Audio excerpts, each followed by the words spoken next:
Welcome back to The Explainer. I am so thrilled you're here because today we are going to untangle literally one of the most complicated, universally debated, and honestly heavily misunderstood topics in human history. We're talking about marriage. But listen, we aren't going to look at this through the lens of poetry or romantic comedies or just subjective opinions. Oh no. We are going to uncover the actual, hard, undeniable science behind successful relationships. So forget everything you think you know, because the data we are about to explore is going to completely change how you view every interaction with your partner. Let's just dive right in. Okay, I want you to imagine this scenario. It's a sunny morning in Seattle, 1986. A newlywed couple, let's just call them Mark and Janice, they're having breakfast in this beautiful apartment overlooking a totally serene lake. Mark's reading his newspaper, Janice is chatting with her mom on the phone. It looks like a completely normal, boring, everyday scene, right? Well, if you look a little closer, you'll actually spot 3 video cameras mounted on the walls.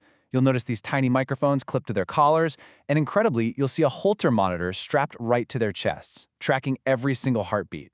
Oh, and that beautiful lake view out the window? Totally fake. It's a painting. This was the famous Gottman Love Lab at the University of Washington. Couples literally lived in this heavily monitored fake apartment, so their daily habits, their facial expressions, and even their biological reactions could be studied over the course of many, many years. Section 1. The Love Lab and Divorce Prediction. So what did they actually find? Well, the most staggering revelation from this incredibly rigorous scientific approach was this one number, 91%.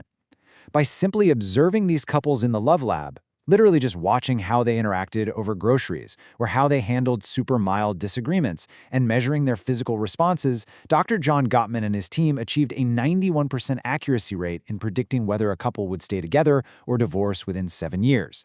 91%. 9 times out of 10, they knew exactly how the relationship was going to end way before the couple themselves even had a clue. Now you might be wondering, how on earth did they know?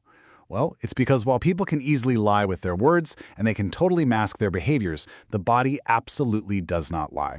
When researchers tracked the biological data of these newlyweds and then compared it to their marital status 10 years later, this glaringly clear pattern emerged. During conflicts, couples who were headed for divorce produced 34% more stress hormones, things like adrenaline, than the happy couples did. Their heart rates would just skyrocket past 100 beats per minute. Gottman called this state flooding. And think about it, when your heart is racing that fast, you are under such severe physical tension that just listening, processing information, or communicating rationally becomes biologically impossible. And because of this constant physical stress, the stakes of a bad marriage are incredibly physically high. An unhappy marriage essentially keeps your body in this state of chronic exhaustion and tension. That actually increases your overall chance of physical illness by a massive 35%. But on the flip side, a happy marriage is quite literally a lifesaver. It increases your average life expectancy by 4 to 8 whole years. A supportive partner notices your health, they encourage you to see a doctor, and they keep your stress levels manageable. In fact, Gottman noted something wild. If you took just 10% of the time you spend at the gym each week and dedicated it to working on your marriage instead, you would reap triple the health benefits, triple. Section 2. Myths of planets and infidelity. With the stakes being so biologically high, it is seriously tragic that we've been fed so much terrible advice over the years. We all know this phrase, right? Back in the 1990s, this pop psychology book sold 15 million copies. It was everywhere. But it established this wildly popular yet entirely unscientific stereotype, the idea that men and women operate with completely different internal catalogs and are fundamentally just alien to one another. This single book shaped a whole generation's cultural expectations, and it literally made couples believe that they were biologically destined to misunderstand each other. And those myths totally extend to infidelity, too. We constantly hear the stereotype that men are just biologically programmed to stray. But let's actually look at the data. Dr. Alicia Walker's research shows that infidelity is primarily driven by a feeling of emotional distance, insecurity, and just a lack of appreciation. It is not biological programming. It's an external search to fulfill an unmet emotional need. Furthermore, Dr. Annette Lawson's research highlights that infidelity is largely about opportunity and context. For instance, rates of infidelity among women rose significantly as more women entered the workforce and simply had the opportunity. But most tellingly, 80% of couples report that infidelity was the result of a collapsing marriage, not the initial cause of it. The marriage was already failing, and the affair was just a symptom. Section 3. The Gender and Societal Trap. So if biology isn't setting us up to fail, what exactly is? Well, it turns out society inadvertently sets a massive trap for relationships by enforcing these really strict, almost theatrical gender roles. According to researcher Dr. Catherine McKinley, men and women actually experience the exact same emotions, the same anger, the same sadness, the exact same joy. But society hands us a script. Society permits women to express their frustrations, which unfortunately often gets them unfairly labeled as nagging.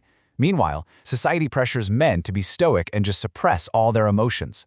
But here's the thing, those suppressed emotions don't just magically disappear.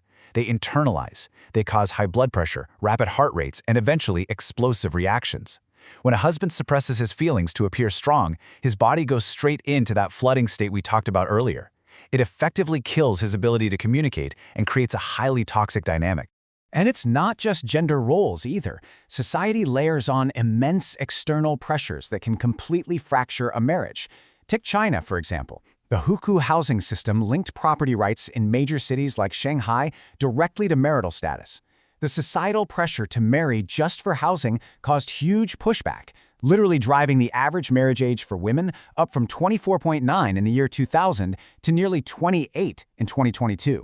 And in the Middle East, immense economic pressures mean men often simply can't afford to marry until they are around 31. By the time these couples do finally wed, the heavy burden of all those societal and economic expectations contributes to a staggering 65% divorce rate within the very first year. So these are massive external burdens breaking marriages, not necessarily internal relationship flaws at all. Section 4. Expectations and Couples Therapy Curse. Which brings us to another huge pitfall, holding on to perfect ideals. It sounds kind of funny, but when billionaire investor Warren Buffett was asked for his secret to a happy marriage, his answer was literally just low expectations. And you know what? Science completely backs him up.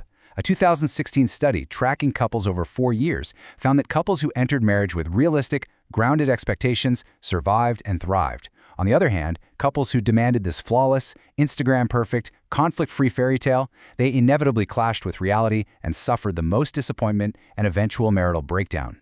And when those perfect fairy tale expectations inevitably shatter, what do? We turn to therapy.